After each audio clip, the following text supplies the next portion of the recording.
वो किसी से नहीं डरता है, वो किसी की नहीं सुनता है, जो मन में आए वही करता है। एक बार जो कह दिया तो फिर किसी की नहीं सुनता। अपने समाज के लिए तो किसी से भी टकरा सकता है। नाम लॉरेंस बिश्नोई, पता जेल, काम गैंगस्टर। भूली सी सूरत, आंखों में जुनून और चेहरे पर सादगी। इस शख्स को देख आप भी कहते कि फिल्मी दुनिया में अगर आता तो कमाल का अभिनेता होता, लेकिन इसने देश के सबसे बड़े अभिनेता की नींद उड़ा दी है। जिस घर में कभी खाकी की वर्दी पहन पिता न्याय दिलाने की बात किया करते थे, जिस दहलीज को लांघने के बाद पिता कानून के दायरे में बात किया करते थे, उसी घर के अंदर कानून की पढ़ाई करने वाला बेटा देश का सबसे बड़ा गैंगस्टर बन गया है। दाऊद के बाद अगर किसी गैंगस्टर की चर्चा सबसे ज्यादा है तो वो है लॉरेंस बिश्नोई। चेहरे पर मत जाइए, ये मासूम चेहरा जेल की सलाखों के पीछे बैठ मौत की ऐसी इबारत लिखता है कि सुरीली आवाज शांत हो जाती है। राजनेता को अंतिम विदाई दी जाती है और अभिनेता कोई भी कदम बढ़ाने से पहले सुरक्षा के बारे में सोचता है। पिछले 10-12 साल में देश ही नहीं, पूरी दुनिया में इस मासूम से दिखने वाले शख्स की ऐसी दहशत है कि मां अब बच्चे को कह रही है कि सो जाओ वरना लॉरेंस बिश्नोई आ जाएगा। पंजाब पुलिस में बतौर कांस्टेबल लविंद्र कुमार को जानकारी मिली कि उनके घर एक बेटे का जन्म हुआ। बच्चा गोरा चिट्टा था। प्यार से मां बाप लॉरेंस बुलाने लगे। इस ईसाई नाम का मतलब चमकता हुआ व्यक्ति होता है। वो कहते हैं ना कि बदनाम होंगे तो क्या नाम ना होगा। लॉरेंस के पिता उसे आईएएस या आईपीएस बनाना चाहते थे। इसके लिए अबोहर के महंगे स्कूल में तालीम करवाई, फिर वहां से चंडीगढ़ डीएवी भेज दिया और फिर चंडीगढ़ की हवा ने इस शख्स की रगों में जुर्म की तरंगें बहा दी। चंडीगढ़ की आशिकी को छोड़ जुर्म के मोहब्बत में खोता चला गया लॉरेंस बिश्नोई। 2011 में लॉरेंस ने डीएवी कॉलेज चंडीगढ़ में पांव रखा और कदम रखते ही दोस्ती का हाथ गोल्डी बराड़ की ओर बढ़ाया। ये दोस्ती ऐसी हुई कि लोग एक जिस्म दो जान कहने लगे। एक संगठन बनाया, सोपू मतलब student organisation of Punjab university, और इसी से छात्र संघ अध्यक्ष का चुनाव लड़ गया। लेकिन लाख कोशिशों के बावजूद पहले चैलेंज में लॉरेंस बिश्नोई फेल हो गया और यही वो हार थी जिसके जरायम की दुनिया में लॉरेंस बिश्नोई की एंट्री करा दी। बिश्नोई के विरोध में दो ग्रुप थे, उदय सह और डग का ग्रुप। हार से बौखलाए बिश्नोई ने रिवॉल्वर खरीदी और विपक्षी छात्र नेता पर गोली चला दी। पुलिस की डायरी में हत्या के प्रयास का मुकदमा दर्ज हो गया। पहली बार गिरफ्तारी हुई जेल की सलाखों के पीछे गया, लेकिन जमानत पर रिहा हो गया।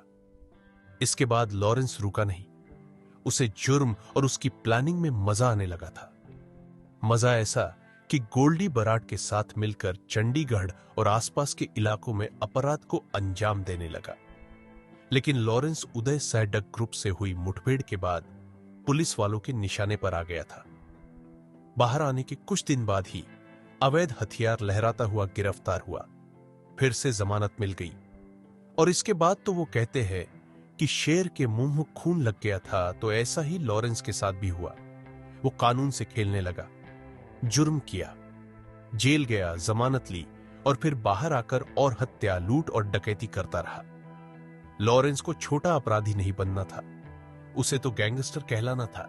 और नियति ने ऐसा ताना बाना बुना कि बिसात बिछती गई और लॉरेंस चलता गया।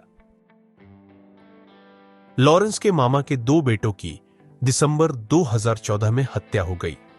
दोनों की हत्या हरियाणा जेल में बंद बटिंडा के हरगोबिंद सिंह और गैंगस्टर रम्मी मशाना ने करवाई थी। लॉरेंस इन दोनों भाइयों से बहुत करीब था। वो गुस्से में दोनों गैंगस्टर की हत्या करना चाहता था, लेकिन वो जेल में बंद था और यहीं से प्लानिंग शुरू हो गई। पंजाब की खरड़ पुलिस 17 जनवरी 2015 को जब उसे कोर्ट में पेशी के लिए लेकर जा रही थी, तभी वह पुलिस को चकमा देकर भाग गया। दिल्ली से होते हुए नेपाल गया, जहां 60 लाख रुपए के विदेशी हथियार और बुलेट प्रूफ जैकेट खरीदी और फिर गैंगस्टर रम्मी मशाना की तलाश शुरू कर दी। लेकिन मार्च 2015 में फाजिल्का पुलिस ने उसे गिरफ्तार कर लिया और फिर लॉरेंस समझ गया कि आप जेल में रहें या बाहर अपराध तो किया जा सकता है, हत्या कराई जा सकती है। लॉरेंस ने चारदीवारी में ही रहते हुए अपनी फौज बनानी शुरू कर दी। इस बात का खुलासा तब हुआ जब पुलिस को फरीदकोट जेल में उसके पास फोन और तकरीबन 40 सिम कार्ड बरामद हुए। जेल की सलाखों के पीछे से बिश्नोई कॉन्ट्रैक्ट किलिंग की सुपारी भी लेने लगा। राजस्थान के जोधपुर के डॉक्टर चांडक और एक ट्रैवलर को मारने के लिए लॉरेंस ने फरीदकोट जेल से ही मार्च 2017 में सुपारी ले ली और फोन के जरिए ही डॉक्टर की BMW कार में आग लगवा दी। जोधपुर में पुलिस ने मामला दर्ज किया और लॉरेंस बिश्नोई को जोधपुर जेल लाया गया, लेकिन वहां की जेल में भी लॉरेंस का नेटवर्क चलता ही रहा। लॉरेंस से पुलिस भी परेशान हो गई। परेशान होकर राजस्थान पुलिस ने उसे 23 जून 2017 को अजमेर की घुघरा घाटी हाई सिक्योरिटी जेल में भेज दिया। इस जेल में राजस्थान के कुख्यात आनंदपाल के गैंग के भी शूटर थे। जेल में लॉरेंस की मुलाकात आनंदपाल के भाई से हुई। आनंदपाल के एनकाउंटर में मारे जाने के बाद उसका गुट कमजोर पड़ गया था। लॉरेंस ने आनंदपाल के बिखरे गुट को अपनी ताकत दी। दबदबा चलने लगा। इस जेल में भी उसे फोन मिलने लगा। लॉरेंस ने फोन से ही आनंदपाल के सियासी विरोधी रहे सीकर के पूर्व सरपंच सरदार राव की हत्या करवा दी और फिर आनंदपाल के गिरोह का सरगना हो गया। और तो और अपने नेटवर्क में उन लोगों को जोड़ रहा था जो जमानत पर जेल से बाहर आ रहे थे। जो जेल से निकलता वो बिश्नोई के लिए काम करने लगता। साल 2018 में लॉरेंस का नाम पूरे देश ने जाना जब काले हिरण के शिकार मामले में लॉरेंस बिश्नोई ने सलमान खान को जान से मारने की धमकी दी थी। बिश्नोई गैंग ने धमकी दी है कि अगर काले हिरण शिकार मामले में सलमान खान ने माफी नहीं मांगी तो उसे उसकी कीमत चुकानी पड़ेगी। हालांकि 30 मार्च 2021 में दिल्ली पुलिस के स्पेशल सेल को दिए स्टेटमेंट कुछ और ही कहानी कहता है। लॉरेंस बिश्नोई का बयान, मुझे वासुदेव ईरानी के मर्डर केस में गिरफ्तार करके जोधपुर लाया गया, जहां पर मुझे कोर्ट में पेश किया गया। कोर्ट से बाहर निकलते वक्त सलमान खान भी वहीं कोर्ट में तारीख पर आया था। उसे मैंने जान से मारने की धमकी दी क्योंकि सलमान खान ने काले हिरण का शिकार किया था और कोर्ट से उसे सजा नहीं मिल रही थी। मैंने सिर्फ मीडिया में आने के लिए और बिश्नोई समाज में अपने नाम के लिए ऐसा किया था। सलमान खान को धमकी देने के केस में भी मुझे गिरफ्तार किया गया।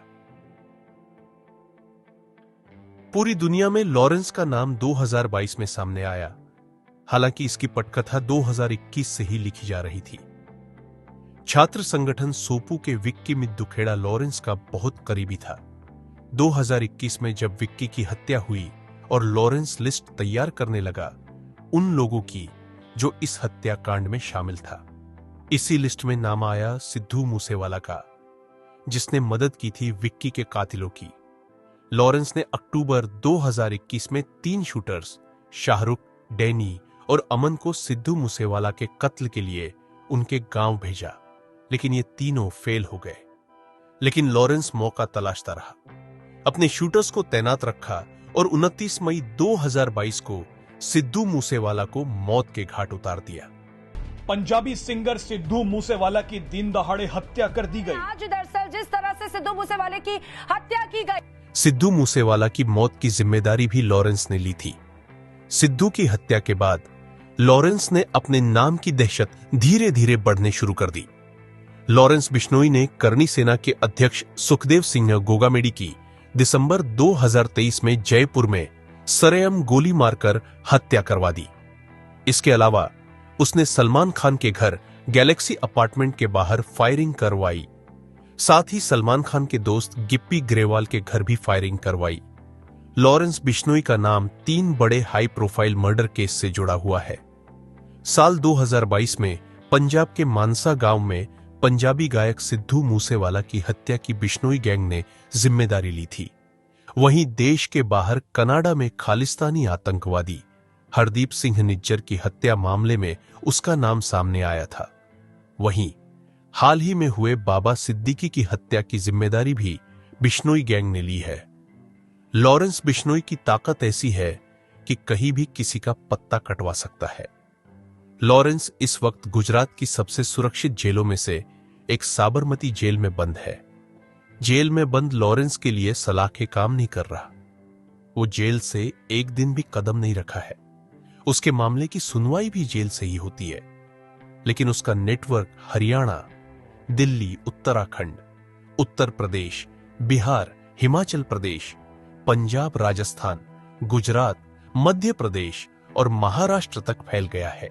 देश के आधे राज्यों के अलावा विदेश में कनाडा, अमेरिका, पाकिस्तान और दुबई में उसके गैंग के गुर्गे मौजूद है, जो उसके एक इशारे पर किसी की भी हत्या कर देते हैं। लॉरेंस पर 50 से ज्यादा मुकदमे दर्ज है, लेकिन उसे सजा किसी भी केस में नहीं हुई है। लॉरेंस एक ऐसा अपराधी जो जमानत के लिए अपील भी नहीं करता है, और न ही उसका कोई वकील है, न ही वो अदालत में पेश होता है, क्योंकि वो जानता है कि जेल में रहकर वह ज्यादा अच्छे से गैंग को ऑपरेट कर पाएगा। लॉरेंस बिश्नोई जहां देश की न्याय व्यवस्था के लिए एक बड़ी चुनौती है, तो वहीं बिश्नोई समाज का वो हीरो बनता जा रहा है। लेकिन इसे आप विलेन ही माने, जो आवाजों को खामोश कर दे रहा है, जो डर का माहौल बना रहा है, लेकिन अभी भी जेल के अंदर बैठ साम्राज्य चला रहा है। आपको ये पूरी रिपोर्ट कैसी लगी? हमें कमेंट करें। धन्यवाद।